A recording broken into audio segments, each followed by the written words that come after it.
Hello everyone, আসসালামু আলাইকুম। আশা করি সকলে ভালো আছেন। তো আজকে হচ্ছে আমরা একটি কাজ শিখব, হচ্ছে আমরা ড্রাইভিং ইফেক্ট। ড্রাইভিং ইফেক্ট হচ্ছে এই যে এটাকে বলে ড্রাইভিং ইফেক্ট। যেমন এই যে এটা ইমেজের মধ্যে আমরা কিভাবে এভাবে ইফেক্ট বসাবো। তো আমি হচ্ছে আজকে পুরো প্রসেসটি হচ্ছে টিউটোরিয়ালের মাধ্যমে আপনাদেরকে দেখাবো। তো সবাই ভিডিওর সাথে থাকেন। সবাই ভিডিওটাকে আমার ইউটিউব চ্যানেলটাকে সাবস্ক্রাইব করে রাখবেন, আর হচ্ছে আমার পাশে থাকবেন সব সময়, আর একটা কমেন্ট করবেন আপনাদের জন্য এরকম চমৎকার চমৎকার ভিডিও নিয়ে আসার জন্য। তো আমরা হচ্ছে কথা না বাড়িয়ে মূল ভিডিওতে চলে যাই। তো আমি হচ্ছে এগুলোকে ডিলিট করে দিই। আমি হচ্ছে ডিলিট করে দিই, আপনাদের জন্য নতুন টিউটোরিয়াল তৈরি করব।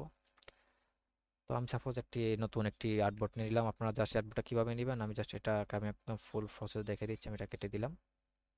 কেটে দেওয়ার পরে হচ্ছে আমি একদম নতুন, আপনার ফটোশপটা অন করবেন। ফটোশপের মাধ্যমে আপনারা কীভাবে এরকম ইফেক্ট তৈরি করবেন। তো হচ্ছে আপনারা এখানে ফাইলে চলে যাবেন। ফাইলে যাওয়ার পর এখানে নিউতে ক্লিক করবেন। নিউতে ক্লিক করার পরে এখানে আর্টবোর্ডে একটা সাইজ হলে হবে, কারণ আমরা সাইজ অনুযায়ী কোনো কাজ করবো না, সেই জন্য আর কি একটা সাইজ নিলেই হবে। আপনাদের নিজের মতো একটা সাইজ নিতে পারেন। তো আমি জাস্ট এটার মধ্যে এই সাইজের মধ্যে নিলাম। নেওয়ার পর হচ্ছে এটা ব্যাকগ্রাউন্ড আসলো। তারপর হচ্ছে আমাদের কি করতে হবে, ফাইলে যেতে হবে আমাদের। হচ্ছে গুগল থেকে, ক্রোম থেকে আমরা হচ্ছে এরকম ভালো ভালো এরকম মেয়ে বা ছেলে এরকম আমরা যদি এখানে লিখি হচ্ছে, যেমন হুডির ইমেজ যদি আমরা চাই, মেয়েদের হুডির ইমেজ এরকম হুডি পরা। তো আমরা জাস্ট এখানে লিখবো হচ্ছে a girl wearing a hoodie image PNG, ঠিক আছে, এরকম আমরা সার্চ করব। তো সার্চ করার পরে হচ্ছে আপনারা চাইলে পিএনজি লিখবেন, ঠিক আছে। যদি এরকম যদি ব্যাকগ্রাউন্ড যদি থাকে রিমুভ করার জন্য প্রয়োজন হয়, তাহলে আপনারা হচ্ছে আরেকটা পপ আপ হচ্ছে অন করে নেবেন। তারপর এখানে লিখবেন হচ্ছে ব্যাকগ্রাউন্ড রিমুভ পিজি লিখে জাস্ট এখানে আপনারা ইমেজটাকে আপলোড ফাইলে ক্লিক করে আপনার ইমেজটা এনে জাস্ট এখানে ক্লিক করে দিলে আপনার এখানে রিমুভটা হয়ে গেলে আপনার জাস্ট ডাউনলোড ক্লিক করে আপনাদের ডাউনলোড হয়ে যাবে। তো আপনার ফটোশপে, সাপোজ হচ্ছে আপনারা ফটোশপে যাবেন, যাওয়ার পরে হচ্ছে আপনারা এখানে হচ্ছে ফাইলে যাবেন। ফাইলে যাওয়ার পরে আমি এখন এই ইমেজটাকে আনবো, যেটা আমি হচ্ছে ব্যাকগ্রাউন্ড রিমুভ করলাম। তো জাস্ট এই যে ইমেজটাকে আমি ব্যাকগ্রাউন্ড রিমুভ করছি। রিমুভ করার পরে হচ্ছে সিলেক্ট রেখে আমি হচ্ছে মাউসের লেফট বাটন ক্লিক করলাম, এখানে প্লেস দিলাম। তো দেখেন এখানে ইমেজটা আমাদের চলে আসছে। এখন হচ্ছে আমি কি করব, এখন হচ্ছে আমাদের ইফেক্টটা আনার পালা। তো আমি হচ্ছে জাস্ট আবার ফাইলে যাব, ওপেনে যাব, প্লেসে যাব। প্লেসে যাওয়ার পর আমার যে ইফেক্টটা, এই ইফেক্টটা কিন্তু আপনারা হচ্ছে রিমুভ বিজি দিয়ে ব্যাকগ্রাউন্ডটা রিমুভ করে নেবেন, ঠিক আছে। তো আমি হচ্ছে রিমুভ করে নিয়েছি ব্যাকগ্রাউন্ডটা। তো জাস্ট এটা আনলাম। ফার্স্ট অফ অল হচ্ছে আপনার ইমেজ আনবেন, তারপর হচ্ছে ইফেক্টটা আনবেন, ঠিক আছে। এই ইফেক্টটা আনার পর হচ্ছে এটাকে জাস্ট একটু ছোট করে দিবেন, একটা মাপ মতো আর কি, এটাকে সাইজ করে নেবেন। তো জাস্ট আমি এতটুকুর মধ্যে এটা, এই যে এতটুকুর মধ্যে হচ্ছে রাখবো। বাট এতটুকুর মধ্যে রাখলে জিনিসটা ভালো দেখা যাবে না, কারণ এখান দিয়ে অনেক কিছু খারাপ দেখা যাবে, হ্যাঁ, ভালো হবে না ইফেক্টটা। তো আমি জাস্ট এখানেই রাখলাম। এখানে রেখে হচ্ছে আমি জাস্ট এটাকে শিফট চেপে হচ্ছে আমি মাউসের বাটনটি চাপ দিয়ে ধরে এভাবে একটু অ্যাঙ্করগুলো এভাবে ধরে আমি একটু একটু ছোট করে দিচ্ছি, ঠিক আছে। এরিয়াটাকে একটু ছোট করে দিচ্ছি, আমি এতটুকু রাখলাম। রাখার পর জাস্ট আমি টিক মার্ক করে দিলাম। টিক মার্ক করে দেওয়ার পর জাস্ট এই যেটা হচ্ছে আমাদের ইমেজের লেয়ার। তো যেখানে আমি কন্ট্রোল টি দিয়ে দেখে এটা ইমেজের লেয়ার, ঠিক আছে, এটা ইমেজ সিলেক্ট হয়েছে। তো ইমেজের লেয়ারে যায় হচ্ছে আপনার সিলেক্ট রেখে জাস্ট আপনার এই যে ক্যামেরার মতো একটা অপশন আছে মার্কস, এই মার্কসে ক্লিক করে দিবেন। জাস্ট এই যে মার্কস হয়ে গেছে।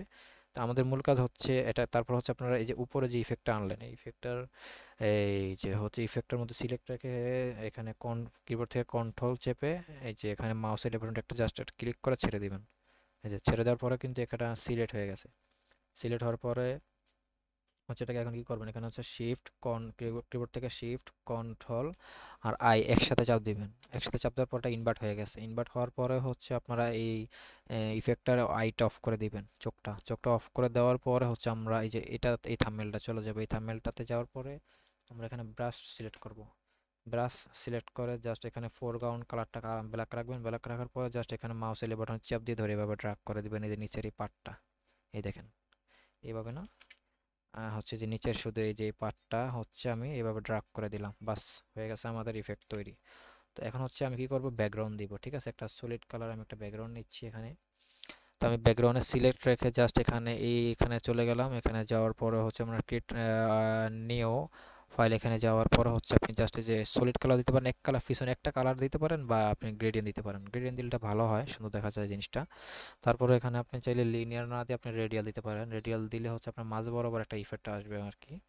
তারপরে এখানে আপনি কালার দিতে পারেন, যে কোনটা কালার। আমি জাস্ট এখানে ক্লিক করে আমি এখানে এই কালারটা দিলাম। আমি এখানে এই কালারটাই হচ্ছে দিলাম। তারপর ওখানে ওকে করলাম। ওকে করার পর আমি এই অ্যাঙ্করে হচ্ছে আমি ক্লিক করে হচ্ছে আমি এখানে নীল দিলাম, নীল কালার দিয়ে দিলাম, ঠিক আছে। এই দেখেন আমি এখানে একটা নীল কালার দিয়ে দিলাম। তো এখানে জিনিসটা হইতেছে কেমন, আচ্ছা, এখানে জিনিসটা সুন্দর হইতেছে না। উম, আচ্ছা, এটাও দিতে পারেন, জাস্ট আপনাকে আপনাদের বোঝানোর জন্য আর কি, জাস্ট এটা দেওয়া। তো দেখেন এখানে কত সুন্দর একটি ইফেক্ট তৈরি হয়ে গেছে। এটা ফটোশপের মাধ্যমে আপনারা এই ইফেক্টগুলা হচ্ছে তৈরি করতে পারবেন। দেখেন অনেকে কিন্তু ভাবেন যে এই ইফেক্টগুলা কিভাবে দেয়, এইভাবে দেয়, দেখছেন তো কি ইজি একটা প্রসেস। তো এরকম ইজি প্রসেস পাওয়ার জন্য হচ্ছে আমার চ্যানেলটা সাবস্ক্রাইব করে অবশ্যই রাখবেন, পাশে থাকবেন। তো এরকম টিউটোরিয়াল ভিডিও পাওয়া, নেক্সট কোনো ভিডিওতে আপনাদের সাথে দেখা হবে। ধন্যবাদ সবাইকে, ভালো থাকবেন। আসসালামু আলাইকুম।